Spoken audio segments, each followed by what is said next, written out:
Bonjour à tous, c'est Claire, bienvenue dans cette vidéo où je vais vous présenter un peu ma vision de la mort, de l'au-delà.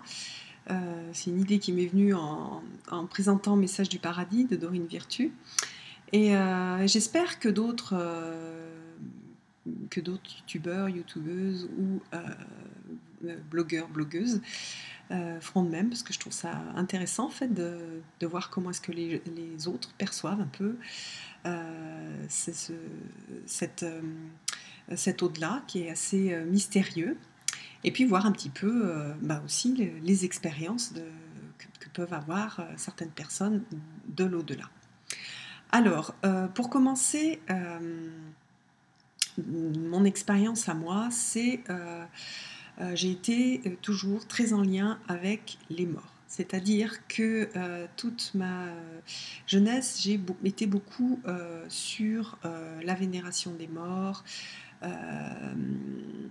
le fait de chercher la protection des morts, parce que dans ma famille, il y a eu beaucoup de décès, et donc j'ai vécu avec ces morts que je ne connaissais pas, hein, qui étaient des décès de générations d'avant. Et donc voilà, j'ai vécu avec ces morts, et j'ai, je pense, beaucoup appelé cet au-delà,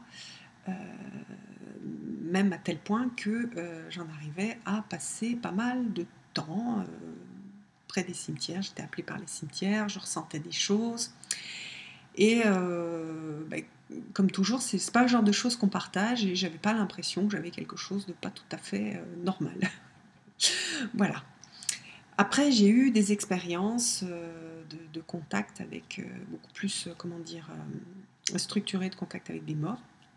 Je me suis aperçue que j'avais un pied dans la vie, un pied dans ce monde des morts, que je pouvais communiquer avec une partie qui était mystérieuse, une partie des morts, et que c'était bizarre, et que parfois j'avais un peu l'impression de ne pas être bien normale, voire même un peu folle, et de délirer.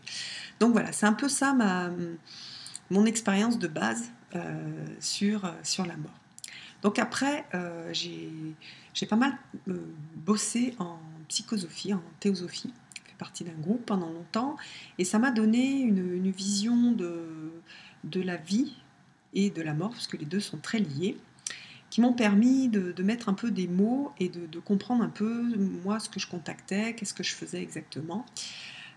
Et donc ça m'a pas mal aidé donc à le faire de façon plus organisée, en me protégeant un peu plus, et en sachant ce que je faisais, discuter avec, de contacter des morts, et puis aussi de décider de ne plus le faire, parce que j'ai pas les épaules, on va dire, et j'ai pas le système émotionnel qui est capable en fait d'encaisser ça, parce que c'est un monde très dur, très sombre, et c'est en fait on contacte une partie, je vous expliquerai après, où on n'est que dans l'émotionnel. Voilà. Alors, avant de parler de la mort, je vais parler de la vie. Pour moi, il y a une grande âme qui a une mission, et cette mission, c'est spiritualiser la matière, matérialiser la spiritualité. Donc on est dans les deux sens, et donc il y a un certain nombre d'expériences qui sont faites à travers donc des sortes de rayons de cette grande âme, des rayons avec des profils différents, un petit peu comment dire, des couleurs, des façons d'être différentes, et aussi des missions différentes. Et on est tous donc issus de cette grande âme, nous, âme particulière, avec une expérience à faire sur Terre. Voilà. Alors, les expériences à faire, ça permet à l'âme de grandir, de réaliser cette grande mission, et d'acquérir donc une expérience qui permet en fait, à chaque réincarnation, parce que je crois aussi en la réincarnation, d'enrichir en fait un noyau d'expérience, et donc à chaque fois, à chaque fin de vie, le meilleur de ce que l'on a fait, de ce que l'on a réussi, est mis dans cette espèce de noyau, cette espèce d'ADN spirituel, pour repartir, pour retravailler autre chose. Voilà. Alors, lorsque la personne décède, donc le corps en fait meurt, c'est le corps qui meurt en premier, et il y a un laps de temps où le reste n'est pas mort. Et si la personne était beaucoup dans les désirs, dans les attentes, dans les envies, dans l'émotionnel, dans l'ultra émotionnel. La personne se retrouve, enfin ce qui reste de la personne, elle va se retrouver dans un monde intermédiaire qui est justement ce fameux monde de désir. Donc elle est dans un monde d'illusion. Et moi, quand j'ai contacté ce monde-là, j'ai vu que ces personnes, elles étaient perdues. Et voilà, elles ne savent pas vraiment qu'elles sont mortes, elles ne savent plus vraiment où elles vont. Et il y a une très grosse confusion en fait dans ce monde-là. On ressent toutes les émotions qui n'ont pas été traitées, qui n'ont pas été libérées. Donc c'est voilà, c'est un monde qui est pas c'est un monde qui est assez comment dire, assez sombre, un monde d'illusions, voilà. Donc parfois les personnes qui peuvent le contacter directement peuvent avoir aussi des informations qui sont fausses.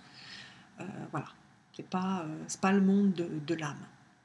Donc et après, l'âme s'élève et puis donc elle va décider, donc elle remonte, elle complète sa petite expérience, là, elle note dans son petit carnet ce qu'elle a été capable de faire, ses compétences, et elle redescend pour s'incarner et pour travailler autre chose. Donc voilà un petit peu ma vision des choses, voilà un petit peu ce que moi j'ai expérimenté personnellement. Je trouve... pendant longtemps, j'ai pensé que ce monde intermédiaire, que je ne savais pas ce que c'était, j'ai pensé que j'étais peut-être un peu dérangée.